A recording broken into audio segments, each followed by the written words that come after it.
Assalamualaikum warahmatullahi wabarakatuh. Selamat siang, salam sejahtera untuk kita semua. Perkenalkan, saya Dr. Hervina MKM SPKK. Saya merupakan salah satu dosen di Fakultas Kedokteran UMSU dengan NIDK 89122200021.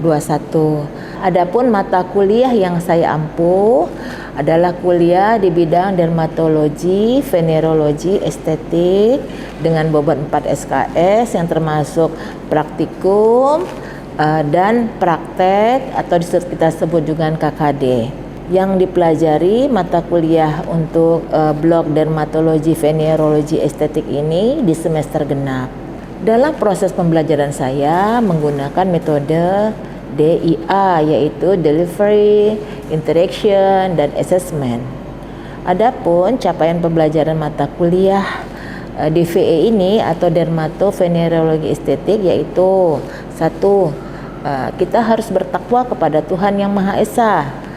2. Kita harus menjunjung tinggi nilai kemanusiaan berdasarkan agama, moral, dan etika. Yang ketiga, menghargai keanekaragaman ras, budaya, agama, serta pendapat dari orang lain. Selanjutnya, menginternalisasi nilai norma etika akademik. Juga yang terakhir yang tak kalah penting adalah menunjukkan sikap bertanggung jawab atas pekerjaan kita di bidang masing-masing secara mandiri. Dari hasil pembelajaran yang saya berikan, nantinya mahasiswa diharapkan dapat menjelaskan definisi suatu penyakit. Yang kedua, mahasiswa dapat menjelaskan patogenesis dari suatu penyakit.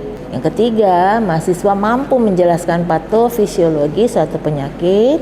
Yang keempat, mahasiswa mampu menjelaskan etiologi suatu penyakit. Yang kelima, mahasiswa mampu menjelaskan faktor risiko dari suatu penyakit. Yang keenam, mahasiswa mampu menjelaskan gambaran klinis suatu penyakit. Selanjutnya, mahasiswa dapat menjelaskan cara mendiagnosis suatu penyakit yang terdiri daripada apa?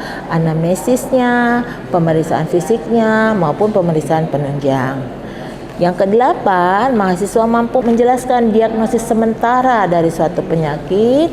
Yang kesembilan tentunya menjelaskan diagnosis banding suatu penyakit. Yang kesepuluh mampu menjelaskan penata laksanaan farmakologi. Yang kesebelas mampu menjelaskan penata laksanaan non farmakologi suatu penyakit. Yang kedua belas mampu menjelaskan komplikasi dari suatu penyakit. Yang ketiga belas tentunya menjelaskan prognosis suatu penyakit. Juga yang tak kalah penting tentunya dapat menjelaskan edukasi suatu penyakit terhadap pasien.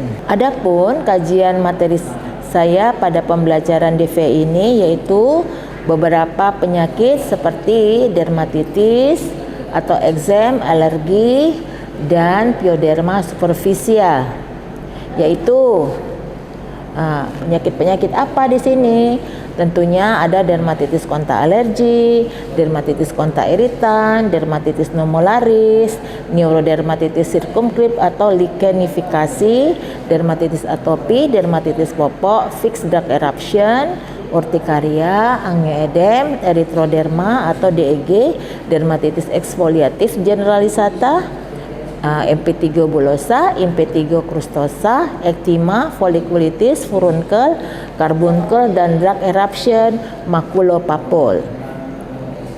Adapun sistem pembelajaran yang saya lakukan dengan melakukan yang pertama harus berkenalan. Perkenalan akan membangun keakraban saya sebagai dosen dan mahasiswa. Yang kedua, menciptakan lingkungan yang kondusif, yang nyaman, sehingga setiap kita dapat berperan aktif. Selanjutnya apa? Membahas kontak perkuliahan dengan topik pembelajaran yang ditugaskan kepada saya. Yang keempat, diskusi. Kita lakukan diskusi untuk memotivasi mahasiswa agar lebih fokus dengan pelajaran yang kita berikan. Yang kelima, tentunya mencoba untuk mengetahui pemahaman masing-masing mahasiswa dengan apa? Melalui tanya jawab, melalui kuis, ataupun melalui presentasi. Nah, itulah gambaran pembelajaran dari DVE Dermatovenerologi yang saya berikan. Di sini untuk pembelajaran saya menggunakan rujukan sebagai bentuk strategi delivery proses dengan menggunakan beberapa buku, textbook seperti yaitu buku ilmu penyakit kulit dan kelamin yang diterbitkan oleh FKUI tahun 2019. Kemudian juga memakai media online yang digunakan untuk mencari topik yang menarik yang sesuai dengan materi perkuliahan yang saya berikan. Pada saat pertemuan kuliah dilakukan review pembelajaran, yang saya lakukan review pembelajaran. Fungsinya untuk mengingat kembali materi-materi yang sebelumnya sudah saya berikan kepada mahasiswa. Yang kedua, dalam memberikan kuliah, saya akan menampilkan suatu case atau kasus dari suatu penyakit yang berkaitan dengan kuliah yang akan kita lakukan. Yang ketiga, saya menggunakan sarana komunikasi kepada mahasiswa untuk berkomunikasi atau berinteraksi langsung dengan mahasiswa melalui grup WhatsApp, telepon, dan lainnya.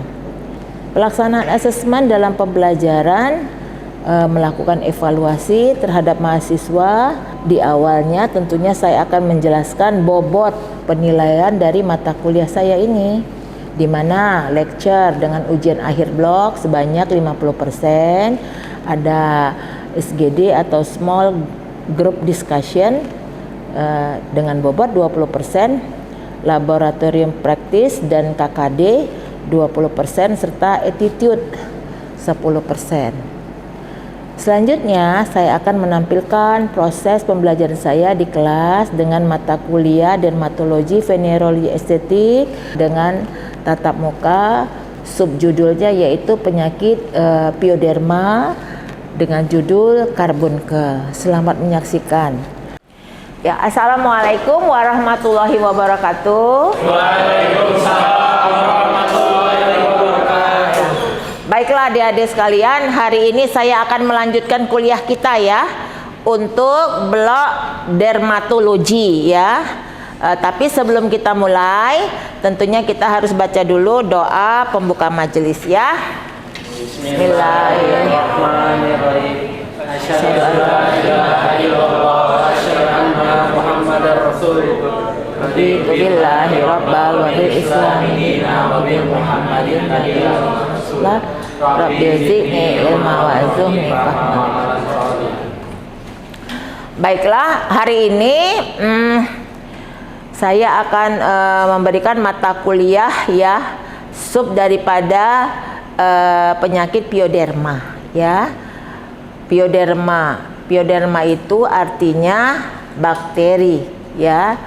Tetapi dengan judul hari ini karbonke. Tetapi sebelumnya saya akan mereview kembali ya pelajaran kita beberapa hari yang lalu ya. Tentang apa? Dermatitis kontak alergi. Oke, kira-kira ini siapa yang tahu apa itu dermatitis kontak alergi?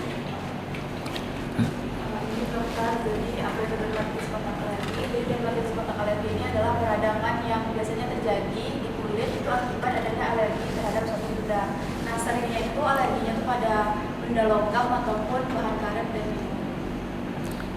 ya bolehlah ya. Jadi bahan alerginya itu disebut dengan apa? Alergen. Ya, alergen itu dengan alergi itu sangat kecil sekali dengan BM-nya itu 500 Dalton ya di bawahnya ya. Makanya dia bisa menyebabkan alergi pada seseorang. Jadi ini saya mau nanya dulu. Ya, ini pengetahuan kita yang boleh Siapa aja boleh jawab ya. Apa beda dermatitis kontak alergi dengan dermatitis kontak iritan? Ada dua ya. Ada dua. Kira-kira seperti apa? Yang mana yang bisa kena pada semua orang? Ya. Jadi dermatitis kontak iritan tentunya dia dermatitis.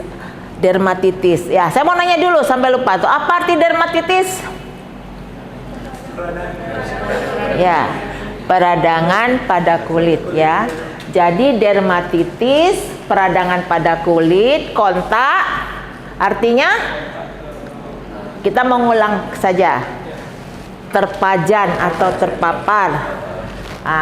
Alergi? Ya, bahan-bahan yang menyebabkan reaksi tadi menjadi dermatitis. Satu lagi kalau iritan, bahan apa? Ya, bahan itu bahan iritatif, artinya yang bisa merusak kulit ya. Jadi artinya dermatitis kontak iritan dan dermatitis kontak alergi. Di mana sih perbedaannya? Yang tadi dermatitis kontak iritan semua orang bisa kena ya, bisa kena. Misalnya apa? Misalnya orang megang asam sulfat, pasti kan semua rata-rata bisa kena ya. Apa ruamnya biasanya kalau dermatitis kontak iritan? Kemerahan, perih, sakit ya. Kalau yang alergi kebanyakan gimana? Gatal ya. Ya, inilah dia gambarnya ya. Karbunkel. Adiannya lagi apa namanya? Ya, furunkel. Bedanya dengan karbunkel, dia itu nih besar, matanya banyak. Kalau furunkel satu aja matanya, kalau dia banyak ya. Oke, jadi adalah gabungan dari beberapa furunkel. Baruman dari apa bahasa lainnya itu furunkel? Bisul. Ya, bisul kan ada yang bisul padi, ada yang bisul yang enggak padi ya. Furunkel itu yang bukan padi ya. Ya, oke ya, inilah dia. Inilah dia. Jadi gabungan beberapa, di sini banyak matanya, beberapa furunkel ya. Berarti dia jaringan yang lebih dalam, subkutan. Jadi kalau folikulitis adiannya lagi dia. Jadi folikulitis dulu, nanti akan kita pelajarin ya. Folikulitis, furunkel, baru karbunkel ya. Oke. Inilah dia ya. Apa itu? Etiologinya, bakterinya apa? Ya, Staphylococcus aureus ya. Oke. Pasti diingat ya. Itu faktor resikonya bagaimana sih? Siapa yang gampang terkena ini? Tentunya orang-orang yang imunokompromis, jelas ya, imunitasnya yang rendah. Terus apa lagi? Siapa-siapa aja? Ya, orang yang jorok ya. Udah itu orang yang rentan seperti apa? Orang-orang yang punya penyakit ya degeneratif seperti DM ya, anemia ya. Karena apa ya? Tentu kan imunnya menurun ya. Oke, yang pasti kebersihan ya, PHBS-nya kurang ya, tentunya itu. Musim panas jelas ini paling banyak karena banyak berkeringat ya. Oke. Next. Gimana sih cara menegakkan diagnosis penyakit ini? Inilah dia ya. Nanti ada benjolan ya. Rasanya panas, sakit, perih ya. Ini biasanya orang-orang yang kurang hygiene-nya. Dan daerah-daerah tertentu biasanya yang banyak berkeringat ya, predileksinya. Inilah dia. Lokasinya daerah mana? Tengkuk sini ketutup, bokong yang ketutup, punggung yang ketutup ya. Di situ kan daerah-daerah yang lembab ya. Seperti apa sih model ruamnya? Makula, artinya bercak merah. Terus ada apa lagi? Ada nodul. Nodul itu artinya benjolan ya, nodul. Yang besar dari yang lentikuler kecil sampai yang numular. Numular itu bisa sebesar uang koin. Jadi kalau ada keluarga kita, ada nggak yang pernah ngalamin ini? Biasanya ibu-ibu atau keluarga kita yang sering ada penyakit gula ya. Nanti coba kamu lihat, sering berbisul karena mungkin pada saat itu kadar gulanya tinggi ya, tinggi kadar gulanya. Nanti boleh. Jadi kita sebagai dokter ini, Dek, kamu juga udah bisa menjadi dokter di keluarga juga, ya. Kadang-kadang di keluarga kan gitu ya. Oh ya, si Rido dia sekolah di kedokteran. Ini sakit apa ya, Rido? Ini sakit apa? Nanti kan kamu kan ditanya kan? Sering ditanya. Ada yang sering ditanya di sini? Ada ya? Ada ya? Ditanya kan? Sakit apa? Dibilang aja masih kuliah kedokteran aja dia dianggap dokter. Ya kan? Benar? Benar ya? Oke, jadi kamu harus tahu. Jadi mana tahu nih ada teman tuh, oh ini furunkel Bu, ini karbunkel, oh ini cuman bisul biasa, kan gitu ya. Ini bukan, ini cuma bisul biasa atau bisul padi ya. Siapa-siapa yang suka waxing ini? Ada nggak cabut-cabut bulu? Waxing, bulu kaki, bulu ketiak, bulu semua. Ada podientry, masuk kuman, pyoderma, staphylococcus, jadilah bisul. Kalau dia yang folikulitis, dia di folikelnya aja doang. Cuman kalau dia udah agak besar, kesuputannya jadinya agak lebih besar. Itulah yang sering menimbulkan rasa demam, tidak enak badan. Ya, jadi cewek-cewek yang suka waxing, cabut-cabut semuanya, hati-hati ya. Memang harus bersih, bukan nggak boleh, tetapi harus bersih. Karena perempuan nggak mau ya berbulu kaki ya. Nggak mau kan? Nah, pasien saya banyak tuh. Dokter, wah banyak bisulnya. Oh iya, diapain? Waxing. Ya, di rambut pubis pun ada juga yang mencukur ya. Mencukur di bulu pubis, hati-hati juga. Biasanya kan dari alat pencukur kamu bisa menyebabkan luka kecil, tempat masuknya ya Staphylococcus aureus ya, bakteri. Jadilah dia folikulitis, furunkel atau karbunkel ya. Nanti di ujungnya tuh ada nanah putih, itu namanya sekret. Nih pemeriksaan banyak deh labnya. Nanti kamu lab, tapi kayaknya nggak perlu lab lah, kita udah tahu ya. Tapi kalau kita lakukan lab, adanya leukositosis ya, pasti ada infeksi ya, darah lengkap juga, darah lengkap namanya. Pewarnaan terlihat seperti ini, ada berbentuk kokus ya, staphylococcus. Ini pemeriksaan penunjang, ada beberapa, kalau nanti kamu ujian akan ditanya. Tapi kalau praktek biasanya kamu kan susah ya, mau kultur ngapain, dari gambaran klinisnya aja sudah nampak dari CMD-nya ya. Tetapi kalau kamu nanti ujian, ini harus ada pemeriksaan penunjang, ada kultur, di kultur bakteri tadi, inilah dia. Perlu nggak lagi histopatologis kalau ditanya, apa yang nampak? Nah, adanya abses ya, ada infiltrat di sepanjang itu. Infiltrat artinya jaring-jaringan yang rusak ya. Oke. Nih patogenesisnya. Coba bacakan dulu, siapa yang mau baca? Yang kuat. Tetapi supaya yang lain mengerti. Baca. Baik, jadi kita lihat di situ terdapat adanya bakteri Staphylococcus aureus. Ada dulu luka kecil.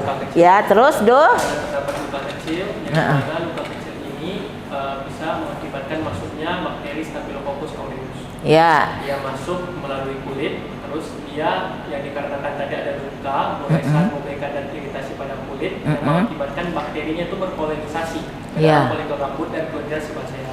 Makanya nanti dia terbentuk yang namanya furunkel. Ya. Dikarenakan tadi furunkel itu furunkel atau karbunkel ya.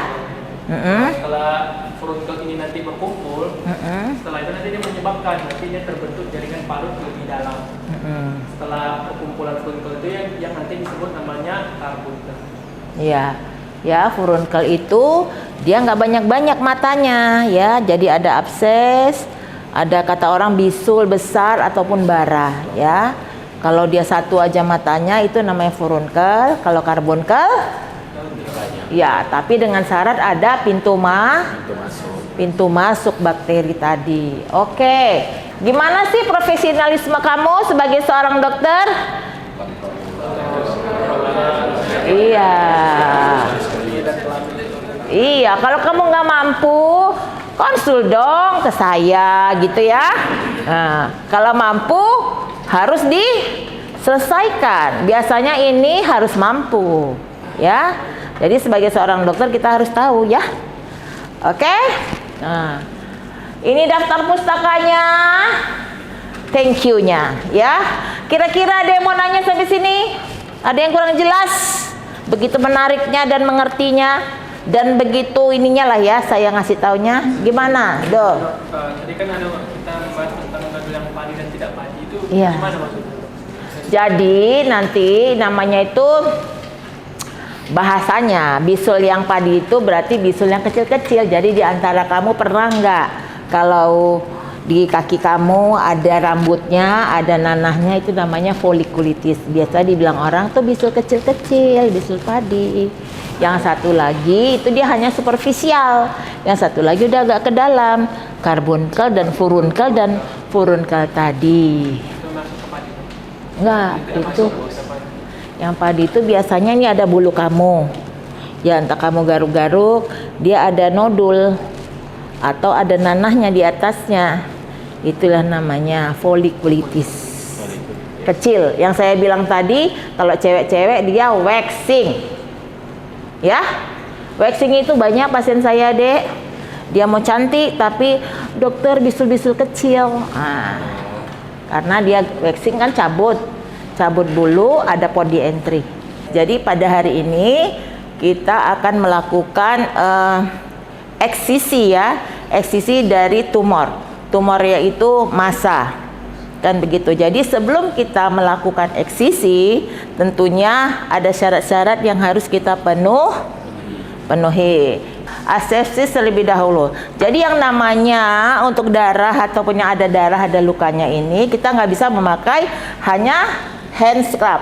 Kita harus mencuci di air yang mengalir ya, nanti diperagakan oleh teman kita juga. Ini ada air keran yang mengalir, jadi teman kita akan memperagakannya. Silahkan Dinda. Pertama kita hidupkan terlebih dahulu kerannya, kemudian kita basahi tangan, kita ambil sabun, tangan.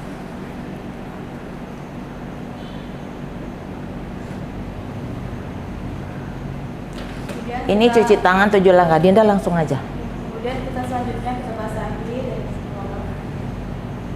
Kemudian kita tutup dan tangannya diarahkan ke atas. Ada tisu harusnya ya. Kita anggap ini kain bersih ya. Coba Din. Kemudian kita ambil kain bersihnya dan kita lakukan lap. Kemudian ini kita buang dan kita ambil kain bersih yang baru. Telah bersih tangannya dan telah lakukan asepsis. Kemudian selanjutnya kita akan pasang handscoon-nya. Handscoon dari glove to glove, hand to hand. Jadi ini nggak boleh kena ya. Ini dia harus yang steril. Oke. Dari asepsisnya tadi kita kan dari dalam keluar kan. Kemudian setelah itu baru kita tutup pakai dok steril.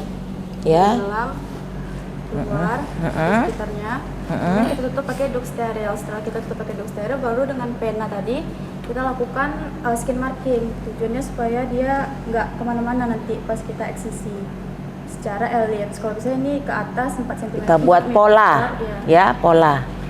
Nanti kita mengeksisinya membentuk pola itu. Nah, yuk. Ke kanan kiri 2. Kita bentuk elips seperti ini. Terus setelah itu kita lakukan anestesi. Anestesinya itu secara seputan 30 sampai 45 derajat. Kita aspirasi terlebih dahulu. Jika tidak ada, baru kita masukkan si lidokainnya, tapi sambil ditarik kayak gini.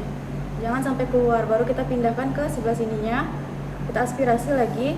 Jika tidak ada darah, baru kita masukkan lagi lidokainnya sambil kita tarik keluar. Lakukan yang sama di sini juga. Di sudut yang atas, ya. masukkan subkutan, kita aspirasi, kita lihat apakah ada darah atau tidak, kemudian baru kita masukkan, sambil kita tarik, kemudian pindahkan ke sebelah sininya, aspirasi lagi, baru kita masukkan sambil ditarik keluar. Jelas sampai sini ya? Oke, lanjut.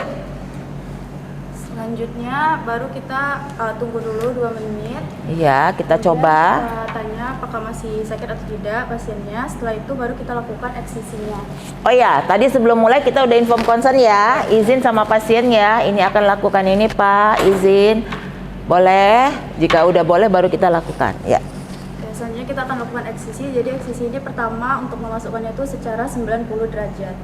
Kan kita udah buat skin marking tadi ya. Jadi sesuai polanya 90 derajat. Setelah masuk pisaunya baru kita miringkan 45 derajat ke arah samping seperti ini sesuai dengan pola elipsnya tadi. Kemudian yang sebelah sini juga 90 masuknya baru miringkan 45 derajat. Tujuannya supaya terangkat semua sih tumornya. Nah, kemudian setelah itu kan ini belum terangkat sempurna ya. Jadi kita ambil pinset dan kita gunting. Kita gunting perlahan ya. Digunting perlahan sampai ruam atau tumor tadi terangkat. Tentunya pemakaian pisau tadi belum sempurna, jadi bisa kita lakukan pengangkatan dengan gunting. Ya. Ya. Ini kira-kira begini ya. Inilah tumornya ya. Ini tumornya ya, yang udah kita gunting berbentuk elips tadi. Jadi kita sekarang ingin melakukan, kita buang di sini. Ini juga harus nggak boleh langsung dibuang. Nanti kita harus tunjukkan ke pasien atau keluarga pasien. Barang bukti ya, barang bukti ini yang kita sudah lakukan pembuangan ya. Oke, selanjutnya ini kan ada bentuk lubang seperti ini ya. Membentuk lubang seperti ini. Jadi lubang ini nggak bisa langsung dijahit. Jadi kita harus lakukan undermining namanya. Kita melepaskan kutis dengan fasianya, ya, supaya bisa tertarik. Jika lukanya dalam, kita harus lakukan penjahitan dari dalam juga. Tetapi jika enggak, kita bisa lakukan penjahitan dari kutis ke kutis. Kalau jarum untuk kutis, dia itu bentuknya pipih ya, pipih. Kalau untuk daging dia jarumnya bulat seperti kita jarum menjahit baju ya. Nah, jadi kita lakukan dengan apa, Dinda? Dengan jarum kutis. Ya, dengan jarum kutis kita lakukan undermine. Gimana cara undermining? Pertama kan kita dab dulu ya, karena ini kan berdarah. Baru pakai klem. Silakan Dinda.